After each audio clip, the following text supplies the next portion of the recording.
Recently released podcast of Raj Shamani with Vijay Mallya. Probably last week it trended across the Yes, nation. I heard of it. Yeah, it got crores of views and all that.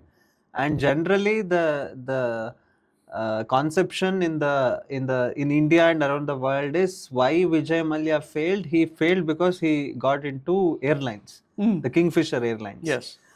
And Vijay Mallya says, it is, he wanted to make it as customer centric as possible in terms of more than customer centricity, you could call it as luxury actually. I mean, he wanted to make sure everything is, served to the customer from A to Z, from the time they board the plane and till the time they deboard. And,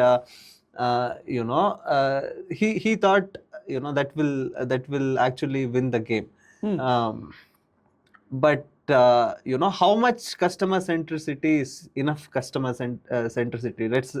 That's one more question. Yes. Because is it a balance that you have to strike? Because at the end of the day, the airlines did not win. Yes. So what is your take on this? Yes, you're right. Quite frankly, as a service business, entrepreneur myself, and I have more than one service businesses currently, and I agree with your point that the moment you do something as a differentiator, even in the service business, sooner than later it becomes the norm, or even if the others aren't making it a norm, your client with one of your gestures is going to be happy or delighted the first time. I mean, he probably is going to be delighted the first time. Second time, he'll be happy. Third time, he'll start believing that this is the norm. Fourth time, God forbid if you are unable to do it or not do it the way you have done it, he is in fact going to be upset. That, oh, how come you didn't do this for me? Right? So, I think it's a double-edged sword that you try to create a differentiator just like Mr. Mallya did. Yeah. Again, Mr. Mallya is Mr. Mallya. And he must have had a vision. He must have had a thought about how he wants to build that airline. But in hindsight, it is easier to say something or analyze something in the hindsight. Right. But now that we are sitting at that hindsight, I think, and this is not just about Mr. Mallya. I think most service business people, entrepreneurs, they try to create a service model which they think is right.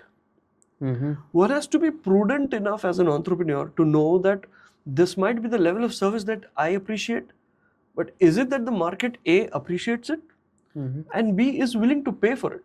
Yeah. Right? It is all hunky-dory, it is all fantastical to listen to this, that at 30,000 feet in the air, Kingfisher Airlines is going to do this and that for you, and it's all nice. But then when it comes, you will be able to do that for me when I come on board the plane. Yeah. But I have to pay for the ticket beforehand.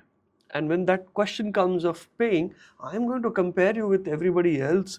And then if the price difference is substantial, probably I'm going to, maybe change my mind. And maybe that happened with Kingfisher, maybe. Yeah. Or the likes. I mean, one has to understand that what kind of market you are in, who's your target market, and if that target market at that pricing, is it enough for you to sustain? Yeah. Right? Any which way, airlines or aviation is a difficult, very, very difficult, very complex. Very complex industry to be a part of. And then Mr. Mallya chooses to do something in that already complex industry at a time when the aviation sector in India was still evolving. It was at a very nascent stage at the time. Yes. Maybe all of this probably didn't work for him.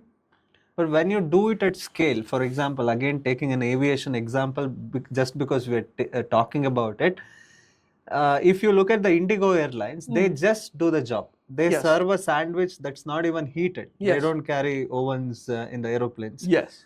But they're mostly dominated in a domestic as well. So domestic, when it happens, when people fly domestic. Yes. So their goal is in a couple of hours, I will reach the next city, the city they want to go. So Indigo just does the job. Yes. They are not expecting luxury. They're not expecting much hospitality, and things like that. So when you do things at scale, would you need to figure this critical point, how much Ye- yes, service pretty much. is good service? Yeah. Yes, pretty much, because I think Indigo cracked the game Yeah. because they understood that when you're trying to sell something at scale, you cannot have luxury as a service differentiator or as your your prime positioning, because when you sell something which is luxury, well, it comes at a premium pricing, right? And premium pricing and scale are exactly those two things that are opposite of each other. It's very, I'm yet to see a business in India that has scaled luxury Right. to that extent. I mean, beyond that 4, 5, 10% of Indians, upper middle class, and the real uber rich class, beyond that, it is very difficult to bring the. I mean, if you're going to look at luxury and bring out something like what Kingfisher Airlines did, and then target 100 crore Indians at the time, It's not gonna work. it's not going to work. Yeah. Uh, um, yes, if you could build a business model which targets just the 3%, 5% of India, and then you're able to build, or how do I say, come out with a pricing model which sustains your business at that level, probably then yes. But you cannot expect a commoner to shell out 2x, 3x just for the luxury for an hour and a half Yeah. mid-air. I think Indigo understood that, and probably that's one reason why Indigo is very, very successful, just like how Southwest or the likes in US are.